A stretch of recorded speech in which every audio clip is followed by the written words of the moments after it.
ఇంకా ఈ వీడియోలు ఇచ్చి ఫలితం లేదు. మామూలు జనం 5,000 10,000 ఇస్తే మనకు గడవదు. పెద్దవాళ్ళ దృష్టిలోకి పోవటం లేదు ఈ వీడియో. సరే, ఇదే వీడియో మన రాష్ట్ర ముఖ్యమంత్రి తెలంగాణ ప్రభుత్వం రాష్ట్ర ముఖ్యమంత్రి రేవంత్ రెడ్డి గారికి చూస్తూ ఉంటే, లేకుంటే ఆ ప్రభుత్వం సంబంధించిన ఎవరైనా వ్యక్తులు చూస్తూ ఉంటే వాళ్ళకి చెప్పాలంటే ఏం చెప్తారు? ఎందుకంటే గతంలో కేసీఆర్ ప్రభుత్వం ఉన్నప్పుడు కూడా మీకు పింఛన్ వచ్చేది. 6,000 వచ్చేదా పింఛన్? 10,000 ఇచ్చారు. 10,000 పింఛన్ ఇచ్చారు. ఒకటి గర్వం నాకు. కాంతారావు గారికి ఇస్తూ 10,000, నాకు కూడా 10,000 ఇచ్చారు. అంటే ఆయన పెద్ద హీరో. ఆయనకి నెలకు 50,000 లక్ష ఇవ్వాలి అసలు. నేను అడిగితే పెన్షన్ ఆయన ఫ్యామిలీకి. అంత గొప్ప ఒక హీరోగా ఎంతో గొప్పగా బతికిన ఆయన. 10,000 పెన్షన్ ఇచ్చారు. 10,000 ఇస్తున్నారట. ఆయనతో సమంగా నాకు కూడా 10,000 ఇచ్చారు.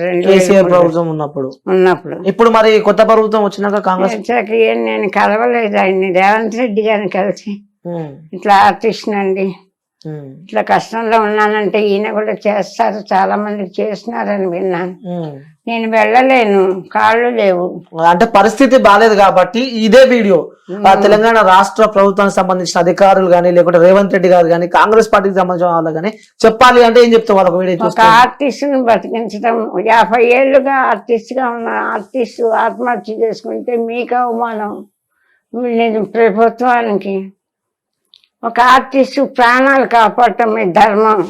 నేను ఆత్మహత్య చేసుకుంటే మీ రాజ్యానికి మీకే అవమానం. ఒకసారి ఆలోచించుకోండి. పింఛన్ కూడా వస్తలేదు ఇప్పుడు. పింఛన్ కూడా ఏమి, నేను వెళ్ళి ఎవరిని అడగలేను, కాళ్ళు లేవు. క్యాబ్ బుక్ చేసుకుని వెళ్తే ఎవరు రానిస్తారు?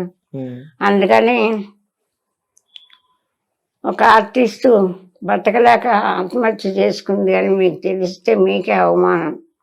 మీరు పెద్ద మనసు చేసుకొని నన్ను కాపాడే బాధ్యత మీకుంది, కాపాడండి అని కోరుతాను. ఎందుకంటే ఇంక నేనేం కోరలేను. ఓకే, అంటే ఒంటరిగా ఉన్నప్పుడు ఇవన్నీ చూస్తున్నప్పుడు బాధ అనిపిస్తూ ఉంటుంది. అంటే అప్పుడు ఇట్లా ఉంటుండే లైఫ్, ఇట్లా ఉంటుండే. అయ్యో ఏడుస్తా, ఇట్లా బతికాను కదా, ఇట్లా అందరి ఇట్లా రాత రాస్తాడు దేవుడు అని తెలుసుకోలేకపోయాను అని ఏడుస్తూ ఉంటాను.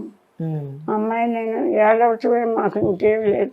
ఇప్పుడు ఇంత మాట్లాడాను కదా, ఎందుకు ఈ కర్మ?